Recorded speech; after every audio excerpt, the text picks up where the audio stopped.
Hello friends, I welcome you all to Nandip Academy for UPSC and MPSC. Today we are going to analyze the Hindu column dated 11th December 2020. The first column that we would be analyzing is grain and chaff. This is a column that has been written in the context of the farmers' agitation that is going on across the country, moreover in northern India. And this agitation that the farmers are carrying out is basically against the three farm laws which have been enacted by the center. In this context, this article has been written. To understand the article, let's take a quick look at understanding the title of the article, that is grain and chaff. The I is missing in the grain, but yet yes, it is GRAIN and chaff. So basically grain is the cereal, the grain is that produce which the farmers have on field, and chaff is the outer case, the protective scaly covering that is there around the grain. So grain and chaff is a vocabulary that is taken from the agricultural field. Let's move on. So first, to understand the agitation, to understand the center's role, to understand the farmers, why the farmers are agitating, and we need to first understand which are the three farm laws and why is it that the farmers are not satisfied and happy with these farm laws. Let's see which are the farm laws. The first farm law is Farmers Trade and Commerce Promotion and Facilitation Act. Now, what are the features of this act? You need to know that. This is an essential point that you will need to study and learn both from prelims point of view and also from the mains point of view. It will help you in your answer writing too. So what are the features of the Farmers Produce Trade and Commerce Promotion and Facilitation Act 2020? And the first is it expands the scope of trade areas of farmers' produce from select areas to any place of production, collection, aggregation. This is what the farmers do not want. It allows electronic trading and e-commerce of scheduled farmers' produce. All farmers do not have access to e-commerce and electronic trading. It prohibits state governments from levying any market fee, cess, or levy on farmers, traders, and electronic trading platforms for trade of farmers' produce conducted in an outside trade area. So these are the three features of the first act. Let's see the second act, that is Farmers Empowerment and Protection Agreement on Price Assurance and Farm Services Act 2020. There are two main features of this act, and they are: the first, it provides a legal framework for farmers to enter into pre-arranged contracts with buyers, including mention of pricing. Second, it defines a dispute resolution mechanism. The third act is the Essential Commodities Amendment Act 2020. The first feature of this act is it removes foodstuffs such as cereals, pulses, potato, onions, edible oils, oilseeds and oil from the list of essential commodities, removing stockholding limits on such items except under extraordinary circumstances. And the second feature of this act is that it requires that imposition of any stock limit on agricultural produce be based on price rise. So these are the three farm laws for which the farmers are agitating. They are against these laws, and these are the features of the farm laws. Let's go to the next slide. We need to understand why the farmers are agitating and what are they demanding. So basically farmers are agitating to repeal the farm laws. They do not want these farm laws because they are going to put the farmers in the open market at a par with the private traders who are better off in all terms, and in the process of agitation they are blocking the highways to the national capital, and this can be termed, this fight between the government and the farmers is termed as a battle of unequals, because it is the center which is at power. It is the center which has the power to repeal, amend or enact these laws, and the farmers are at loss, and therefore it is a battle of unequals. Let's see what is the center assuring. The center is assuring three things. The first is that it will procure the farmers produce at a minimum support price. So what is minimum support price? Minimum support price is actually a market intervention by the government of India to ensure agricultural producers against any sharp fall in farm prices. Now, as we all know, the relation between demand and supply, whenever the supply is high, and usually the demand for that product, the price of that product will usually tend to fall. And if the farmers are most of the farmers or the farmers have that particular crop in their farm, and they are they have harvested it to sell it, they are going to get a very low price. So in such a case, the government of India will intervene and they will protect the farmers against any sharp fall in the prices, and it will guarantee a minimum support price. That is the minimum support price. What is the center saying about the farm laws? The center is not agreeing to repeal any of the farm laws. It is just agreeing to amend the farm laws. So this is the center's stand. The third is the center believes that the farmers are better off in an open market, and they will have much better competition. This is what the center is assuring.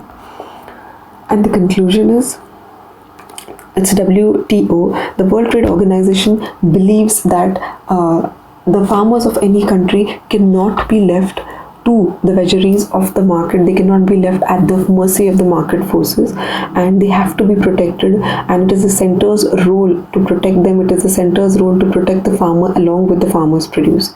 And a reform, it is true that the Indian agriculture sector reforms are needed, and in reforms are needed from two important aspects, that is in the marketing context and also in the cropping pattern, which needs a change.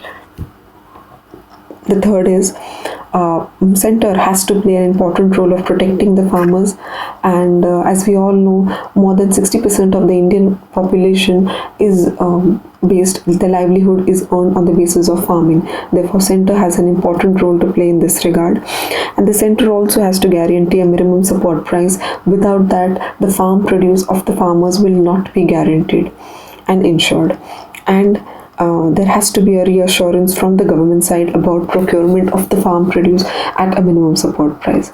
So this is what the center is expected to do, is expected to do for protecting the farmers.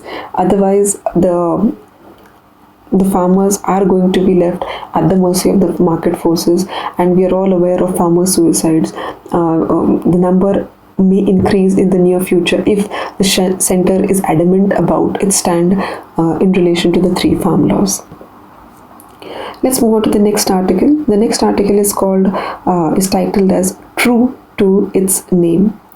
Now we are going to talk here about the DCGI, and you all know that DCGI stands for the Drugs Controller General of India.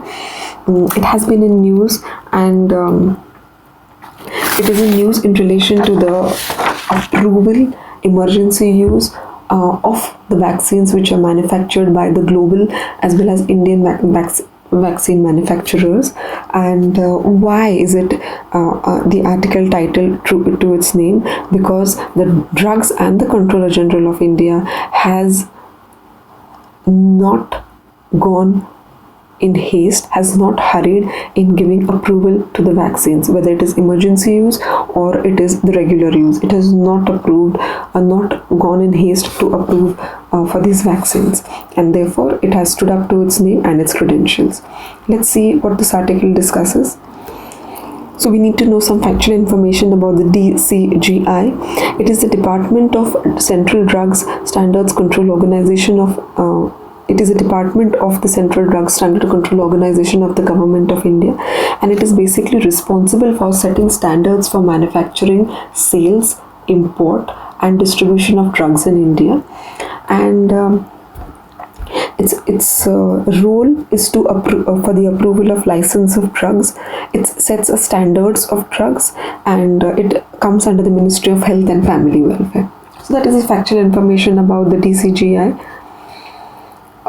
We are saying that the DCGI role is commendable. It is commendable because it has not gone in a hurry or in a haste for the vaccine approval, and whichever companies, vaccine manufacturers have approached the DCGI for an approval, emergency use authorization and an approval for their vaccines, it has asked for more evidence, and this evidence is in the form of additional safety information about all their phase trials, and it is also about seeking evidence about the immunogenicity data. And without this, it is not in a haste to give approval to the vaccines. And because of its role, because of its stand, it has generated trust among the citizens of India. Which are the two major companies that are in the race for putting to use their vaccines in the context of India? The first is Bharat Biotech, and what stage is Bharat Biotech in terms of the vaccine approval and manufacturing? We need to understand that. Basically, it has got approval in certain contexts, in certain countries, but this approval has been given without data. The phase 3 trials have not been submitted by the Bharat Biotech, and it has relied only on the phase 1 and phase 2 trials. Now this is worrisome, it is troublesome, because the phase 3 trials are also equally important as the phase 1 and phase 2 trials. So approval can be given to the Bharat Biotech vaccine only after its phase 3 trials have been submitted. The second vaccine manufacturer which is in the race to bring its vaccine into the market is Serum Institute of India. Now in the case of Serum Institute of India, it has submitted its phase 2 and 3 trials that are conducted in India as well as in other countries. Now the data on trials in India is submitted only till mid-November. 21st September was the date when its phase 3 trials have been submitted. The second dose of the vaccine is to be administered 28 days after the first dose has been administered. Here, the phase 3 trials are doubtful if we refer to the United States of America's Food and Drug Administration. Their medians, their terms have not been followed when it comes to the phase 3 trials of Serum Institute of India, and therefore the phase 3 trials are doubtful. When it comes to global manufacturers, global vaccines which are manufactured, and which are the countries which have given approval to certain vaccines. In this context, we need to understand mRNA, which mRNA is the vaccine which United Kingdom has approved. When it comes to Covishield, which is manufactured by Pfizer company, no country has as of yet approved this vaccine Covishield. And coming to the conclusion, we need to understand that matter of health is of utmost importance. The health of the citizen is of utmost importance, and any decision regarding the health cannot be done in a haste, cannot be done in a hurry, and therefore time has to be taken. This approval, emergency use authorization, can be given only after comprehensive data is obtained regarding its immunogenicity data and additional safety standards. And it is important for every global manufacturer of vaccine and indigenous manufacturer to follow ethical standards, and no haste should be done, and the trust should not be lost at any cost, because the question that lies here is the health of the citizens. Thank you.